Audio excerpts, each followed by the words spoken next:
What's going on, you guys? You're tuned into the Cutting Room Knife Review. I'm your host, Garrett, and today we're taking a look at the Quiet Carry Drift LCT.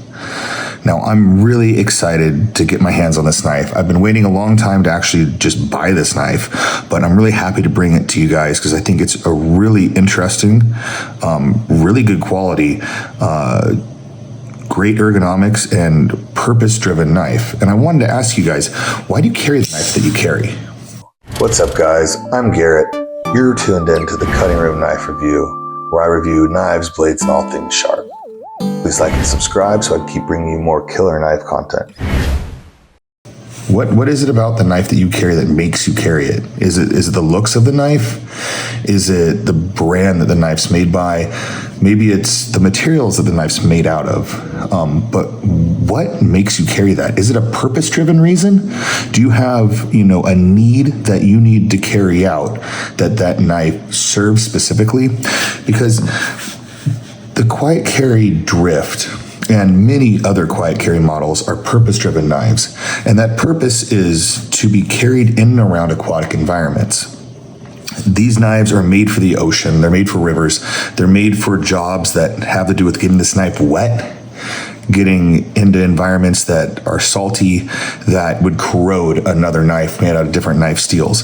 And this knife is put together with specific materials in a specific way that it can get wet. It can be in those harsh, nasty environments that normally are not conducive to steels, of most kinds of steels. And they tend to thrive in those environments. And the way this knife is put together with the materials that it's put together with, it has a purpose-driven excellence, if I might say, and really is the cream of the crop as far as knives and folding knives specifically that are meant for oceanic or water carry. So let's break down the Quiet Carry Drift LCT and what specifics it has out of its materials that really make it so perfect for aquatic environments and why it's such a great purpose-driven knife. First, though, let's get into the specifications of the Drift LCT, how big it is, and how it will, fit your needs if this knife is for you. So to quickly get things out of the way, let's go through the Quiet Carry Drift LCT and go through its specifications. Now, the overall length of the Drift LCT is 7.79 inches. It has a blade length of 3.4 inches and a body length of 4.49 inches.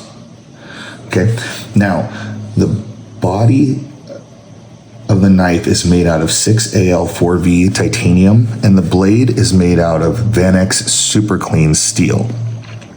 The thickness of this blade is 0.11 inches. So this is a rather tall blade. It's pretty thick as far as this goes, but it's actually really thin as far as this goes.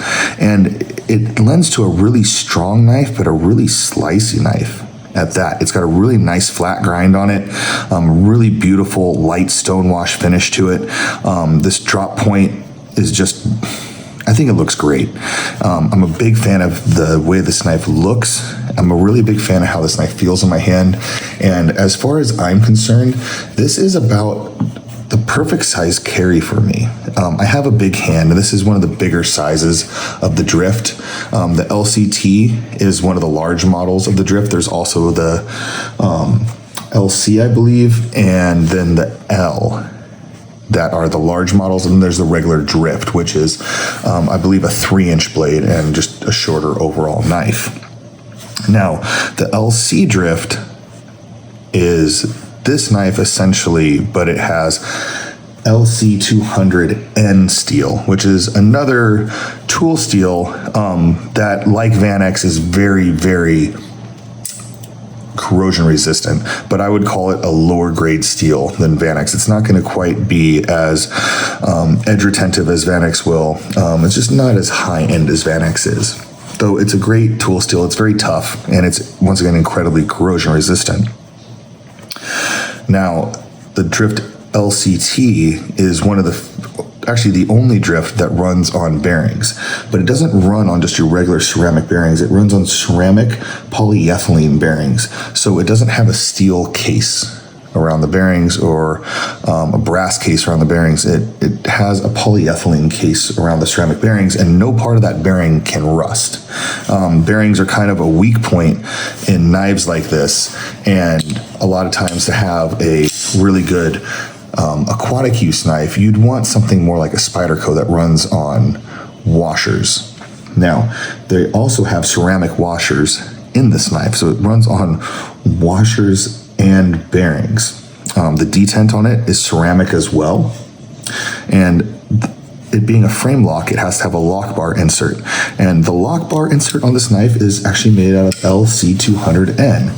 So even the lock bar insert, which is normally a less expensive steel on most knives that aren't made to be getting wet or in salt water, is a steel that probably would corrode more easily than whatever blade steel the knife has. On this knife, they specifically made it out of their LC200N, so while it's not as expensive a steel as Vanex, it's still a steel that is completely corrosion resistant. So the amount of thought that went into this knife to use all materials that just don't corrode is really cool, because they didn't skip anything with it. They really thought everything out, and they made a knife that just made to not corrode at all. Now, the hardware is made out of titanium, and so is the pocket clip. So all of the body is either titanium, LC200N steel, or Vanex for the blade steel. That's all that's in it. And then the bearings are ceramic and polyethylene. The washers are ceramic. The detent is ceramic. This is an overall it's not a light knife. It's a heavy duty knife. It's 5.1 ounces, which isn't the heaviest knife in the world, but it's definitely substantial. I would compare this knife a lot to a Shaman. I think it has a very similar feel in my hands to the Spyderco Shaman. And unfortunately, I do own a Shaman, but it's currently being upgraded by REK Knives. It's being rebladed, and that is a great reason for me to not have my Shaman, but unfortunately, I can't show it side by side right now. Now, what I can do is show what I think the closest thing the Spyderco has to the Shaman, which is a Bodacious. And if you look at these knives, the blade shape is kind of different, but really we're looking at a very similar knife size. I don't normally start out with the Bodacious as my comparison knife, but I think that in this context, it works the best because I think there's a lot of comparison between the Bodacious and the Shaman in the Spyderco community. A lot of people know Spyderco knives, and you can see that the size of these knives, while this Bodacious is slightly bigger, they're very similar sized knives, and they carry a lot the same. This feels like a larger knife. It doesn't feel like a medium-sized knife to me, even though it's kind of in that medium-ish range, the upper medium range. It carries like a big knife to me, and I like that. It's a heavy-use knife. Now, let's get into the comparisons of this knife to our traditional knife that we compare to. All right, so to compare it to the knives that we typically compare it to, we have the Para 3, and the Drift LCT just dwarfs the Para 3. It's just a bigger knife than it.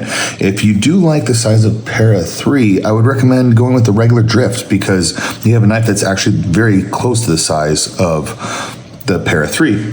You have a 6.94 inch knife overall, and with a 2.98 inch blade, which is pretty much just about the size of the Para 3. It runs on washers just like the Para 3, so it's going to be a very similar knife if you're comfortable with the size of a knife. Now, if you're more of a PM2 type of guy, I would say to definitely go with the Drift L, Drift LC, or Drift LCT. Now, the Drift L and the Drift LC, I believe, both run on washers, whereas the Drift LCT is the only one that does run on bearings. The Drift LC is similar to this model as far as having the finger hole, but it has the LC200N blade steel rather than the Vanex. And then the regular Drift model and the Drift L both have thumb studs instead of the finger hole, while they do have Vanex blade steel. I have the Drift LCT, which is, in my opinion, the top tier model of all the Drift series, but really they all serve a different purpose depending on what you need and then the amount of money that you want to spend on the knife. But as far as these knives go, the Drift L, LC, and LCT are going to be closer to a paramilitary 2 size. So if this is your size of the everyday carry that you like, that's what I would go with. The regular Drift is going to be closer to a para 3 size. And if that's what you like carrying, that's what I would go with. Now, the Drift LCT does not have a choke up point. You pretty much have one place to carry it in your hand. Knives like the paramilitary 2, or knives like, I think the Kunwu Excalibur is another knife that is a very similar size in carry to the LCT, but both these have these choke up points where you can kind of get up on the blade. Now the Drift LCT does not have that point. You have one place to carry it. Which is actually much like what I showed you earlier in the Bodacious. You have one place to hold the Bodacious and you have a bunch of blade in front of you. And so these two are going to be very similar in that aspect. Now, I noticed this about the Shaman, and then the Excalibur is based off the Shaman. And when I look down the blade of the knife on the Excalibur, when I'm looking down like this on the knife, I feel like there's a lot of similarities to when I look down the blade of the knife on the Drift LCT. And I believe this comes from the Shaman. And when I reviewed the Excalibur, I said, looking down, the spine of the knife, I feel there's a lot of Shaman influence in this knife. And I think there's a lot of Shaman influence in the Drift LCT. Unfortunately, my Shaman is not here. It's being upgraded by Rec and REK Knives, and I'm really happy about that. So be it.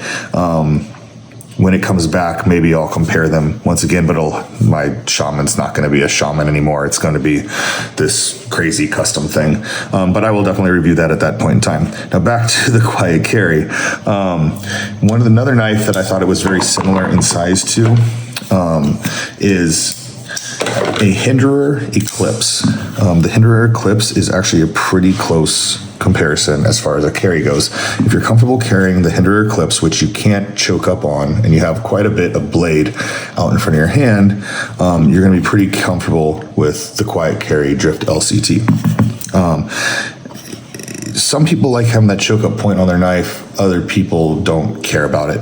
I'm a person that doesn't really care about it if the knife fits right. And to tell you the truth, this knife fits amazing in my hand, just like this. I think the same thing about the Hinderer Eclipse. It just fits my hand like a glove. So this knife is one of the most comfortable knives that I have ever carried. It is just really well balanced, and even for a 5.1 ounce knife, it doesn't come across like too heavy. It just feels solid. It really just feels solid. It feels like a knife that can carry out some heavy duty tasks. It is just a amazingly ergonomic knife. It fits my hand very well. It's meant for somebody to be wearing with large hands, to be wearing a glove and be able to use it. We have this really big cutout right here, and that cutout has the frame lock access to it, and it's a really big frame lock access, so you can access this with gloves, no problem. The finger hole is really easy to deploy with my thumb. I find it really easy to deploy this finger hole with my thumb. I have a bit of a problem, as I just did, reverse flicking it. On camera, I have a real hard time reverse flicking it. Now I can open it no problem with a thumb flick. And honestly, when it's not on camera, I don't have that hard of a time reverse flicking it, but for some reason, whenever I'm recording for you guys, I just stink at reverse flicking this knife. And I have reshot so many times before I got to this review that I just don't care. I'll just admit it to you guys. Like, I cannot reverse flick this stupid knife on camera to save my life, but I can do it when I'm just running around carrying it. It's really not that hard to do. I do find that the hole is kind of small for the reverse flick. It, like, my finger catches on it as I flick out, and I kind of hold the knife back. The thumb flick, it snaps out every time and has a really nice auditory crack to it.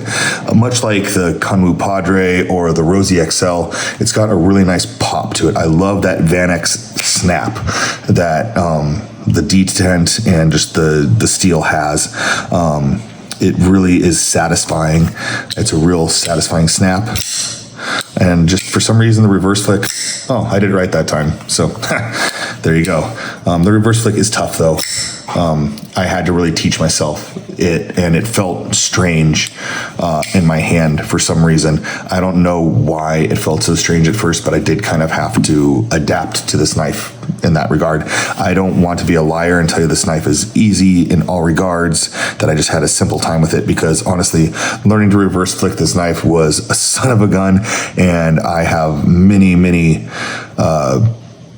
outtakes of me getting very frustrated trying to open this episode with a reverse flick. And I had to actually, admittedly, I had to open this episode with a thumb flick so I could get my monologue out and snap the knife open and not look like an idiot.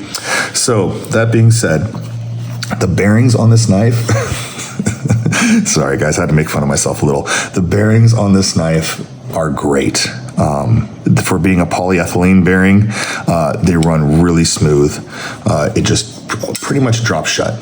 It doesn't quite drop shut, but it doesn't take a lot of a effort to get it to close. It snaps open. It does have kind of a big space between where the detent ball comes off the knife. If you look at that, that's a pretty big, like, little jump between the two clicks. It's on the detent ball, it's off the detent ball, it locks. So once you get it past here though, it closes really easily. It's a really nice close. This whole knife feels very sturdy, very smooth. Everything about it just screams quality to me. Now, I know this knife is made in Taiwan. I'm not sure who the OEM is. I have not been able to figure that out. Maybe somebody can answer me in the comments. I didn't do a whole lot of searching, but the Quiet Carry isn't completely open with who does their OEM. I know that it is made in Taiwan, and if you know my opinion about Taiwanese knives, from my experience with Taiwanese Spyderco knives, I think Taiwanese knives are great. I am a big fan. I have no issue rocking a knife that comes from Taiwan, because the Taiwanese knife makers make great knives. So all in all, this knife just really does it for me. It's simple, but it's pretty elegant looking. I think that the knurling on this titanium is great. It's not quite as burly as like the diamond pattern on a Kunwu. Like, this is almost like overkill to me. I like it. It's very grippy. Like, there's no way this is slipping out of my hands. It doesn't bother me. But this is very textured, very coarse. This, however, is very fine, but cross-hatched diamond milling. It's got much smaller diamonds than the Excalibur does. It's got so many more, cross hatches or diamond mills, I don't know what you would call it, diamond milling on it than this does. They're just smaller, which lends to a smoother knife, but it's really grippy. It's not going anywhere in your hands. It's smooth where it needs to be. There's no hot spots on this knife whatsoever. It has a little bit of jimping right up here. It's not the deepest jimping, but it's definitely enough to catch my thumb, and my thumb pushes against it just fine. Like I said, I do enjoy the thumb hole. It's really easy for the thumb flick. The reverse flick is like, see, It's a tougher one for me. I don't know why I can't seem to do it that well on camera. But for the thumb flick, I'm just fine. And I promise you guys, I'm not lying when I say, when I'm just normally carrying this knife around, I don't have a problem reverse flicking it. But for some reason on camera, I just am embarrassing myself. The whole knife is made out of really high quality materials. The Vanex Super Clean steel, as you guys know, is one of my absolute favorite steels. It is probably the most corrosion resistant steel on the market right now. It is nitrogen hardened, as compared to being, you know, a carbon heavy knife. It's a nitrogen heavy knife. And so when knife steels use nitrogen in place of carbon, they tend to be very corrosion resistant. Now, in the past, that's lent to not having very hard knives, like knives that don't keep an edge very well, knives that tend to be soft. But Vanex is this tool steel that lends itself to durability and edge retention that we've not seen in a nitrogen-based steel before Vanex. We had LC200N, but it's a lesser steel. It's definitely a lesser steel. But the use of LC200N, like I said earlier, on the lock bar, on the lock bar insert, is just amazing. It's just enough of a thought that it makes all the parts of this knife just completely corrosion resistant and amazing for, you know, your aquatic carry. All in all, this knife is meant to be carried in the water. It's meant to be used with a glove. It's meant to be hard used. There's no point in this knife that I think lends itself to a weak spot. I don't see any weak points. If you look at how even the pocket clip goes in, the pocket clip slides in back here on the into the frame, so it doesn't just rest on top. It actually slides into the frame and then screws in to itself, so it is just locked in there. We have a nice little backspacer back here, keeping everything rigid.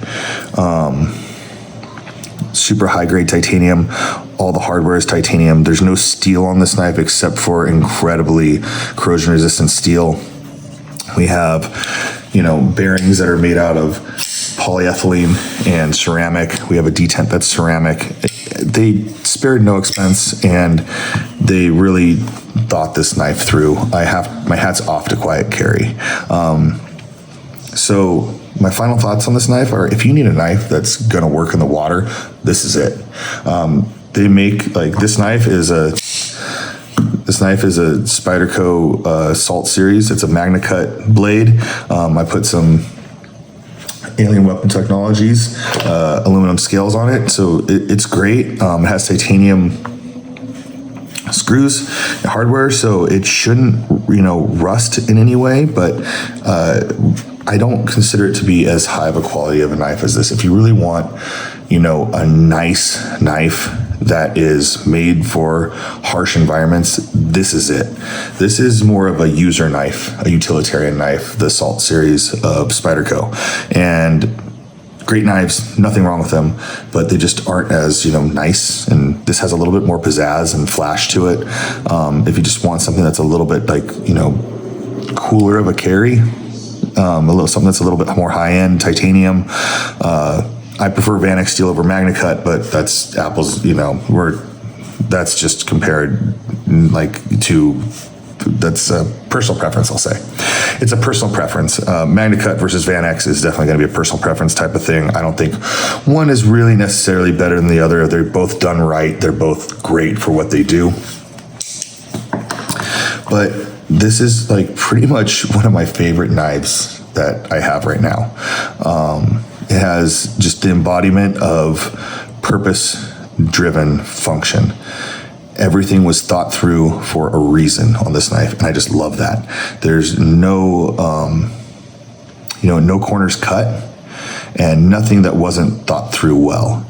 So this knife is made for you if you have large hands and you want an aquatic environment knife. If you have smaller hands, you want a smaller knife, maybe go with the regular Drift. If you want to save a little bit of money, you can go with the Drift LC, and you're going to have a LC 200N blade steel. But if you want to, spend a little bit more, the Vanex. So the overall cost of this knife, this is a $385 knife, direct from Quiet Carry. You can drop probably about $100 of that off the knife if you want to have a LC200N blade. If I were you, I would save up the money and go for the Vanex blade. I don't think you'll be disappointed. But for a sub $400 knife, this is an absolute amazing knife. This is one of my favorite knives, if not my favorite knife for the price point. It's between this and the Kunwu Padre. And I think this has more of a purpose-driven function to it. The Padre is a little bit flashier and fun-looking. So in the end, this is 100% a win. I think I'm going to start being harder on my critiques of knives because I've reviewed a lot of knives that I've loved. And I'm going to start reviewing knives that I don't necessarily have as much of experience with. This knife I bought after I started my review show.